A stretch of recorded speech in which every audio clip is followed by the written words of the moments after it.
నమస్తే, welcome to our channel. నేను ఆదిత్య. ఈరోజు మనతో పాటు స్టూడియోలో ఉన్నారు రేవంత్ శర్మల గారు. ఒక్కసారి సార్తో మాట్లాడించే ప్రయత్నం చేద్దాం. నమస్తే సార్. నమస్తే అండి. సార్, జనరల్గా కొంచెం జీతం పెరిగిందంటే చాలు ఇంట్లో వాళ్ళ నుంచి ఫోన్ వస్తుంది. ఫస్ట్ చెప్పే మాట ఏంటంటే నెక్స్ట్ ఇంకో చిట్టి వేద్దామా అని. సో పేరెంట్స్ చెప్పారనో మన చుట్టూ ఉన్న పరిస్థితుల్లో కానీ చాలా మంది చిట్టీలు అంటే ఈజీ అనుకుంటారు. కానీ ఇంకొక వర్షన్ ఏంటంటే చిట్టీల కంటే బెటర్ ఇన్వెస్ట్మెంట్ చేయండి, మ్యూచువల్ ఫండ్స్ లో పెట్టండి అని కొంతమంది చెప్తూ ఉంటారు, మీలాంటి ఎక్స్పర్ట్స్ చెప్తూ ఉంటారు. సో ఈ రెండింటికి కంపారిజన్ ఏంటి, అసలు ఎందులో పెడితే బెటర్ గా ఉంటుంది? చిట్స్ తప్పేం కాదు, మ్యూచువల్ ఫండ్స్ తప్పు కాదు. ఓకే. సో ఏ ప్రోడక్ట్ కూడా ఒకటి తయారైందంటే అదేం తప్పుతో తయారు కాదు, మనకి సెట్ అవుతా లేదా కానీ ప్రధానమైన అంశం. ఇప్పుడు చిట్టి మనం ఎందుకు కడుతూ ఉంటాం? ఒకప్పుడు అంటే మనకి ఎటువంటి సేవింగ్స్ ఇన్స్ట్రుమెంట్స్ లేవు. ఎఫ్డీలో డబ్బులు పెడుతూ పోతూ ఉంటే దాంట్లో వచ్చేటువంటి ఇంట్రెస్ట్ రేట్ చాలా తక్కువ. అదేదో చిట్టిలో డబ్బులు పెట్టుకుంటే పాడుకుంటే ఆడపిల్ల ఉంటే ఆ పిల్లకి ఏదో ఒక నగా నట్రా కొనొచ్చు. మనం నెల నెల దాచాలి అంటే మన దగ్గర డబ్బులు మిగలవు. అదేదో చిట్టి రూపంలో కట్టేస్తుంటే డబ్బులు మిగులుతాయి అనేది ఒక ఎమోషనల్ సెంటిమెంట్ బిల్డ్ అయింది. చిట్స్ అట్లా బిల్డ్ అయింది. అట్లా తర్వాత అది కాస్త ఎట్లా మారింది అని అంటే అప్పులు ఉన్న వాళ్ళందరూ చిట్టి కట్టి పాడుకొని అప్పు తీరుద్దాం అనుకుని మార్చారు దాని రూట్ని. కానీ అప్పు తీరుద్ది కానీ చిట్టి మాత్రం తీరదు. అది కూడా తీరదు, అసలు అప్పు కూడా తీరదు. చిట్టి పడితే ఎంత వస్తుందండి? 35% కట్టింగ్ పోతుంది, 65 వస్తుంది. అవును, ఫస్ట్ చిట్టి పడితే లాస్ట్ వరకు ఆగితే ఏమన్నా కనిపిస్తాయి అంతే. అది కూడా రూపాయి కూడా తక్కువ వడ్డీ. సరే రూపాయి వడ్డీ వస్తుంది అనుకుందాం లేండి. కొన్ని రకరకాల చిట్టీలు ఉన్నాయి, మెథడ్స్ ఏదో. బట్ స్టిల్ ది పాయింట్ ఇక్కడ ఏంటి అని అంటే chitties not wrong. The biggest risk with the chitties అవి రెగ్యులేటెడ్ కాదు. రెగ్యులేటెడ్ చిట్స్ లో ఇంట్రెస్ట్ రాదు. మనకి ఇళ్లలో ఉండే, ఇంటి చుట్టుపక్కల ఉండే బాబాయ్లో పిల్లలు పాపం వాళ్ళు మంచోళ్లే, వాళ్ళది ఏం తప్పు లేదు. వాళ్ళ కడుపు కూటి కోసం అని చెప్పి వాళ్ళు పని చేస్తున్నారు, ₹1 వస్తుందని. ఆ కట్టే వాళ్ళలో ఒక్కడికి టైం బాగాలేదు అనుకోండి, అందరి టైం పోద్ది. అంతే కదా. ఒక్కరి టైం బాగోకపోతే చాలు. కట్టించుకునే టైం బాగోకపోయినా, కట్టేవాడి టైం బాగోకపోయినా అంత మంది ప్రాబబిలిటీ అంతే. అందుకే చాలా చిట్టీలు కనిపించకుండా మాయమైపోయినాయి. చిట్టీలు కట్టించుకుని వెళ్ళిపోయారంటే ఎవడు కూడా కట్టించుకునేటప్పుడు తీసుకొని పారిపోవాలని కట్టించుకోడు, వ్యాపారం చేయాలనే దిగుతారు పాపం. కట్టేవాడు కూడా నేను కట్టాలనే ఉద్దేశంతో దిగుతాడు, డబ్బులు తీసుకొని పారిపోవాలని వాళ్ళు దిగరు. కానీ మనిషి జీవితంలో ఉండే పరిస్థితులు ఉంటాయి చూసారా, అలా చేస్తాయి. దాంట్లో అందరి టైము మారిపోద్ది. మీరు చెప్పింది ఎలా ఉందంటే మనుషులందరూ మంచోళ్ళే, పరిస్థితి తగ్గట్టు మారుతా ఉంటారు. అంతే కదండి. ఎవడైనా నేను చెడ్డోని అనిపించుకోవడానికి పోతాడా? లేదు, పరిస్థితులే మనిషిని అట్లా మారుస్తాయి. కానీ ఇక్కడ ఏమవుతుంది, ప్రాబబిలిటీ ఎక్కువ ఉంది. ఇప్పుడు మీరు ఒక్కరు మంచిగా ఉండాలి, డిసిప్లిన్ గా ఉంటే సరిపోదు, కట్టే వాళ్ళతో డిసిప్లిన్ గా ఉండాలి. అది మీ చేతుల్లో లేదు. వాళ్ళకి ఏం జరిగినా ఇక్కడ చిట్టి మూతపడిపోద్ది. సార్ రిస్క్ అంతా ఎందుకు అని చెప్పేసి మ్యూచువల్ ఫండ్ ప్రోత్సహిస్తాం. Chit is not bad. కాకపోతే ఇక్కడ ఇది ప్రాబ్లం. నెంబర్ 2 ఏంటి అని అంటే, మనం ఒకవేళ మధ్యలో ఏదైనా డబ్బు కావాలి అర్జెంట్ గా అంటే మనం డబ్బులు పాడుకుంటే వడ్డీ ఎక్కువ కట్టాల్సి వస్తుంది. ₹1 నుంచి ₹1.5 వరకు పడుతుందేమో, డిపెండింగ్ అపాన్ ద సిచ్యువేషన్. ₹1.5 వరకు వడ్డీ పడుతుంది. అండ్ ఆ తర్వాత మీరు కంపల్సరీ పే చేయాలి. పే చేయకపోతే మన ప్రెషర్ బిల్డ్ అవుతుంది. సో మ్యూచువల్ ఫండ్ అనేది ఎందుకు ఒక ఆప్షన్ చెప్తామనంటే, మ్యూచువల్ ఫండ్ లో మనం ఇన్వెస్ట్మెంట్ చేసుకుంటూ పోతూ ఉంటే దాంట్లో మీకు లిక్విడిటీ అవైలబిలిటీ ఉంటుంది. నిజంగా మీ టైం ఏదన్నా అడ్డం తిరిగింది, మీకు డబ్బులు కావాల్సి వచ్చింది, చిన్న అవసరం అనుకోండి, ఓడి తీసుకోవచ్చు, వెంటనే వస్తుంది. 10% ఇంట్రెస్ట్ రేట్ యాన్యువల్లీ, ₹1 కన్నా తక్కువ. ఇక్కడైతే 12% సేమ్ ఇంట్రెస్ట్ రేట్ వస్తుంది కదా. ఫ్లెక్సిబిలిటీ. ఇక్కడ ఇంకొక టైం బాగుందా బాగాలేదా దాంతో సంబంధం లేదు. స్టెబిలిటీ అంటే మీ టైం బాగుంటే చాలు, మీ ఇన్వెస్ట్మెంట్స్ మీ దగ్గర జాగ్రత్తగా ఉంటాయి. మీరు ఎంత కాలం కావాలనుకుంటే అంత కాలం చేయొచ్చు, ఎంత పెంచుకోవాలనుకుంటే అంత పెంచుకోవచ్చు. సో ఇక్కడ ఏ ప్రాబ్లం ఉండదు. ప్రశాంతంగా ఇందులో పెట్టుకుంటూ ఉంటే you will have lesser risk. So investment కావాల్సింది ఏంటి? లో రిస్క్. రిస్క్ అంటే అందరూ ఏమనుకుంటారు, మార్కెట్ లో వాలటాలిటీ అనుకుంటారు. కాదు, మనం పెట్టిన డబ్బులు ఎవరి దగ్గర అయితే ఉంటే వాడు తీసుకొని పారిపోకూడదు. యాక్చువల్ రిస్క్ అదే కదా. బంగారం కొంటాం, పోకుండా ఉండాలి. ల్యాండ్ కొంటాం, కబ్జా కాకుండా ఉండాలి.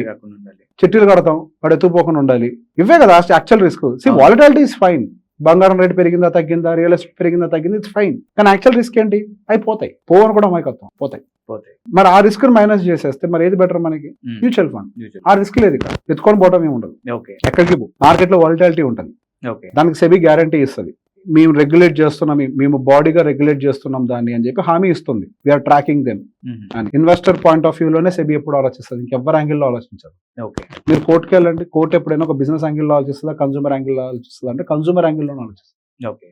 కానీ ఇప్పుడు ఇది టెలికాస్ట్ అయిన తర్వాత జనాల నుంచి ఇంకో ప్రశ్న వస్తుంది, సరే దాంట్లో రిస్క్ ఫ్యాక్టర్ చెప్పారు, మరి దీంట్లో రిస్క్ ఫ్యాక్టర్ ఉండదా అని అడుగుతారు. వాలటాలిటీ అందులో ఉంది, ఇందులో కూడా ఉంది. ఇప్పుడు మార్కెట్ లో రియల్ ఎస్టేట్ ఉంది సార్. రియల్ ఎస్టేట్ 10 లక్షలు పెట్టి కొన్నడికి ఇప్పుడు 10 లక్షలకు అమ్ముడు పోవట్లేదు కదా మార్కెట్ లో. There is no signal.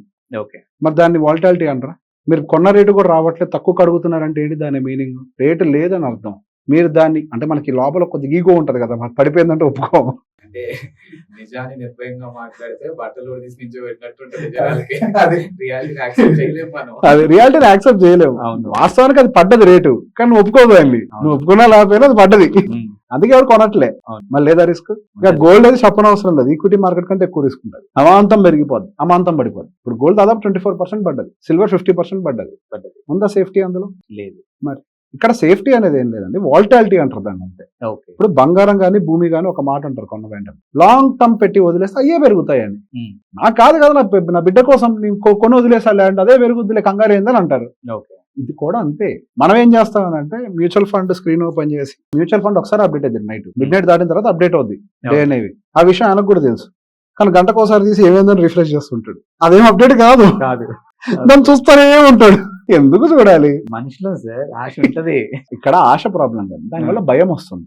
Okay. అది ప్రాబ్లం. ఎక్కువగా చూస్తున్నారు కదా, ఎక్కువ ఆలోచిస్తున్నారు. ఇప్పుడు భూమి విషయంలో పెట్టి వదిలేస్తాం, అది కూడా ఇందాక చిట్టి కూడా పెట్టి వదిలేస్తాం, గోల్డ్ పెట్టి వదిలేస్తాం. ఆలోచించాం దాని గురించి, దేని గురించి ఆలోచిస్తామో అదే మనకి ఆందోళన కలిగిస్తుంది. ఓకే. అది సో ఆందోళన తగ్గించుకోవడం కోసమే నేను చెప్తూ ఉంటా, మ్యూచువల్ ఫండ్ పెట్టుబడి పెడితే చూడకండి స్క్రీన్, ఒక భూమిలాగా అనుకోండి, బంగారం లాగా అనుకోండి, ఖచ్చితంగా బంగారు భవిష్యత్తు ఇస్తుంది. అంటే ఇప్పుడు ఒక మధ్యతరగతి వాళ్ళు కనుక మనకి నెక్స్ట్ అడిగే ప్రశ్న కూడా నేనే అడుగుతున్నాను, కింద కామెంట్లో ఖచ్చితంగా అడుగుతారు. ఇప్పుడు చిట్టీలు అనుకోండి, మాకు ఇమీడియట్ గా అమౌంట్ కనిపిస్తుంది, వేసిన 2 months తర్వాత మేము చిట్టి ఎత్తుకుంటాము, మాకు అమౌంట్ కనిపిస్తుంది. బట్ మ్యూచువల్ ఫండ్ విషయానికి వస్తే మీరు మాకు ఇన్కమ్ ఒక 2-3 months లో చూపించగలుగుతారా అని. పాయింట్ ఏంటంటే మీరు తీసుకునే తప్పు, అది మీ డబ్బు కాదు. ఓకే. మీరు తీసుకుని తప్పే కదా. ఇప్పుడు మీరు 10 లక్షలు చిట్టి చేస్తున్నారండి, మీరు చిట్టి పడుకుంటే 2 నెలల్లో మీకు వచ్చేది ఎంత? 6.5 లక్షలు, 6,70,000 ఇస్తారు అంతే. మిగతా 3.5 లక్షలు మీరు కట్టాలి జేబులో నుంచి. అంటే మరి నాకు అవసరం తీరుతుంది కదా ఇమీడియట్ గా. అదే చెప్పేదండి, ఇప్పుడు అప్పు తీసుకుని దానికంటే బ్యాంక్ వెళ్ళి తక్కువ ఇంట్రెస్ట్ రేట్కి వస్తుంది. ఓకే. తక్కువ వడ్డీకి ఇస్తారు, బ్యాంక్ వెళ్ళి తీసుకోవచ్చు కదా. మాకు ఎలిజిబిలిటీ లేదు అని అంటే ఇక ఆప్షన్. నేను అదే చెప్పింది, ఇట్లా ఒక్కప్పుడు తీసుకుంటాడు. ఇప్పుడు అందరూ చిట్టి కట్టడానికి వచ్చే సేవింగ్స్ కోసం కదా, అప్పులు తీర్చుకోవడానికి వస్తున్నారు. అందుకే అది రిస్కీ అవుతుంది. ఓకే. అప్పులు తీర్చడానికి వస్తున్నారంటే డబ్బులు లేవనే కదా. అవును. ఆ తర్వాత మాత్రం ఉంటాయని గ్యారెంటీ ఏంటి? గ్యారెంటీ లేదు. ఒక్కళ్ళు ఎగ్గొట్టేస్తే మొత్తం పోతాయి కదా. అవును. నేను చెప్పే పాయింట్ అదే. ఇప్పుడు మీరు చెప్పినందుకే అందరు చిట్టీలు కడుతున్నారు అప్పులు తీర్చడానికి. ఓకే. అందుకే రిస్క్ పెరుగుతుంది అందులో. చిట్టీలో సేవింగ్స్ వాళ్ళు, ఒకప్పుడు సేవింగ్స్ వాళ్ళు. ఓకే. మా అమ్మాయి ఓనీల్ ఫంక్షన్ దగ్గరకు వస్తుంది, చిన్నపాటి గొలుసు చేపిద్దామని ఒక అమ్మ, మా అబ్బాయి కాలేజ్కి వెళ్ళే టైం వస్తుంది అని చెప్పేసి కొద్ది డబ్బులు కడదామని ఒక తండ్రి. ఓకే. వీళ్ళు ఉండేవాళ్ళు, ఇప్పుడు తప్పు బ్యాచ్ చిట్టీలు.